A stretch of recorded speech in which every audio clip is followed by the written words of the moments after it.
അസ്സലാമു അലൈക്കും വറഹ്മത്തുള്ളാഹി വബറകാതുഹു. ഹലോ ഫ്രണ്ട്സ്, വിശുദ്ധ ഖുർആനിലും തിരുനബി വചനങ്ങളിലും പ്രതിപാദിച്ചിട്ടുള്ള ഏതാനും നബിമാരുടെ ജീവിത ചരിത്രത്തിലെ കുറച്ച് ഭാഗങ്ങളാണ് നിങ്ങൾക്ക് വേണ്ടി ഞങ്ങളിവിടെ അവതരിപ്പിക്കുന്നത്. ആയിരക്കണക്കിന് വർഷങ്ങൾക്ക് മുൻപ് നടന്ന ചരിത്രമാകുമ്പോൾ ചില അഭിപ്രായ വ്യത്യാസങ്ങളോ കുറവുകളോ ഉണ്ടാകും. അത് കൂട്ടുകാർ ക്ഷമിക്കുമല്ലോ. ബിസ്മില്ലാഹ്. ദി പ്രോഫറ്റ് ശുഹൈബ് അലൈഹിസ്സലാം. മദിയൻ നിവാസികൾക്കിടയിലായിരുന്നു ഷുഹൈബ് നബി അലൈഹിസ്സലാം ജീവിച്ചിരുന്നത്. മദിയൻ ജനതയ്ക്കിടയിൽ സത്യസന്ധനും ധർമ്മിഷ്ഠനുമായിരുന്നു അദ്ദേഹം.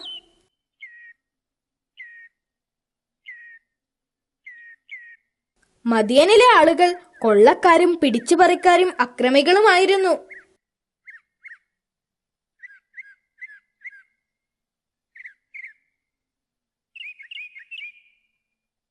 അവർ പരസ്പരം സാധനങ്ങൾ മോഷ്ടിച്ചിരുന്നു.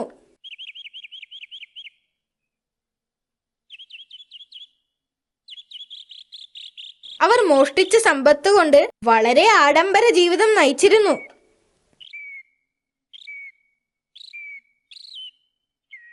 അവർ വളരെ അത്യാഗ്രഹികളായിരുന്നു. ദുഷിച്ച ജീവിതം നയിച്ചിരുന്നവരായിരുന്നു അവർ.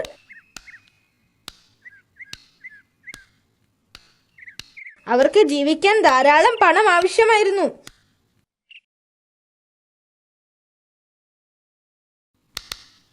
അതിന് ആവശ്യമാകുന്ന പണം അവർ നീച പ്രവർത്തികളിലൂടെ കൈവരിക്കുമായിരുന്നു.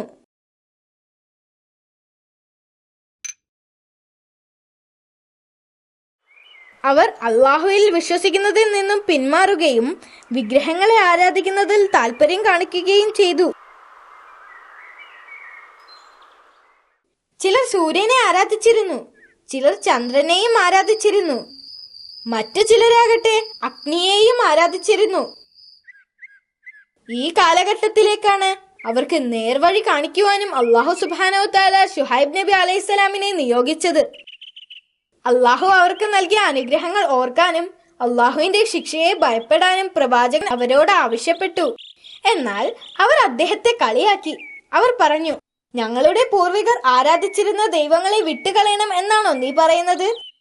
എന്റെ ജനങ്ങളെ, അല്ലാഹു അല്ലാതെ മറ്റൊരു ദൈവമില്ല. പ്രവാചകൻ മറുപടി പറഞ്ഞു. ആളുകൾ അവരുടെ ദുഷ്ടപ്രവർത്തികൾ തുടർന്നു. നിർഭാഗ്യവശാൽ ആ നഗരത്തിലൂടെ പോകേണ്ടി വരുന്ന യാത്രക്കാരെയെല്ലാം അവർ ഭീഷണിപ്പെടുത്തുകയും ബലം പ്രയോഗിച്ച് അവരുടെ കയ്യിലുള്ളതെല്ലാം പിടിച്ചു പറിക്കുകയും ചെയ്തു.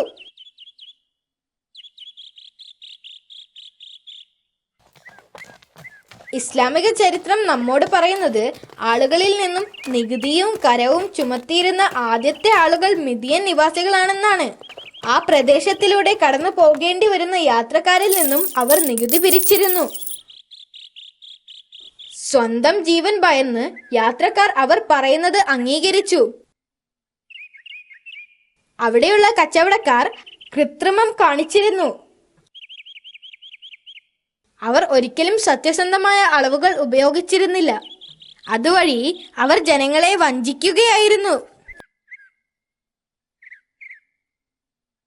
ഈ ചെയ്യുന്നതെല്ലാം അവരുടെ നല്ലതിനാണെന്നും തന്റെ സ്വന്തം നേട്ടത്തിനല്ലെന്നും അവരെ മനസ്സിലാക്കാൻ അദ്ദേഹം ഒരുപാട് ശ്രമിച്ചു. അവരുടെ കച്ചവടത്തിൽ സത്യസന്ധത പുലർത്തണമെന്ന് അവരോട് പലതവണ അപേക്ഷിച്ചു. എന്നാൽ ജനങ്ങൾ അദ്ദേഹത്തിന്റെ വാക്കുകൾ സ്വീകരിച്ചില്ല. പ്രവാചകൻ തന്റെ ദൗത്യം തുടർന്നുകൊണ്ടേയിരുന്നു. സത്യസന്ധമായ ജീവിതം നയിക്കാൻ അദ്ദേഹം അവരെ നിരന്തരം ഗുണദോഷിച്ചു. എന്നാൽ അവിശ്വാസികൾ അദ്ദേഹത്തെ പരിഹസിക്കുകയും തരം താഴ്ത്തുകയും ചെയ്തു. ഞങ്ങൾ ഇത് നിർത്തണമെന്നാണോ നിങ്ങൾ പറയുന്നത്? ഞങ്ങൾ ആരെയും വഞ്ചിച്ചിട്ടില്ല. യാത്രക്കാർ ഞങ്ങളുടെ ഭൂമിയിലൂടെ കടന്നു പോകുമ്പോൾ നികുതി അടക്കാൻ അവർ തയ്യാറാണ്. പിന്നെന്തിന് ഞങ്ങൾ ഇത് നിർത്തണം? പ്രവാചകൻ അവരോട് അള്ളാഹുവിന്റെ ശിക്ഷയെക്കുറിച്ച് താക്കീത് നൽകി. നീ നിന്റെ പ്രസംഗം നിർത്തിയില്ലെങ്കിൽ ഞങ്ങൾ നിന്നെ കല്ലെറിയും, ഈ നഗരത്തിൽ നിന്ന് ഓടിക്കുകയും ചെയ്യും. അവർ അദ്ദേഹത്തിന് താക്കീത് നൽകി.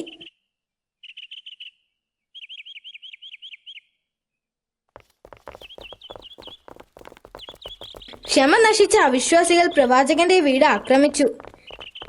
അതിനകത്തുണ്ടായിരുന്ന സാധനങ്ങൾ എല്ലാം എടുത്തുകൊണ്ടുപോയി.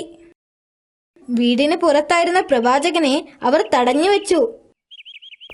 എന്റെ ജനങ്ങളെ, നിങ്ങൾ സ്വയം മാറുക, അള്ളാഹുവിനെ ഭയപ്പെടുക. അവരുടെ ഭീഷണിയിൽ ഭയക്കാതെ പ്രവാചകൻ വിളിച്ചു പറഞ്ഞു, നിന്റെ ദൈവത്തോട് പറഞ്ഞ് ഞങ്ങളെ ശിക്ഷിക്ക്. അവരിൽ ഒരാൾ പറഞ്ഞു. പ്രവാചകന്റെ എല്ലാ പ്രതീക്ഷയും നഷ്ടപ്പെട്ടു.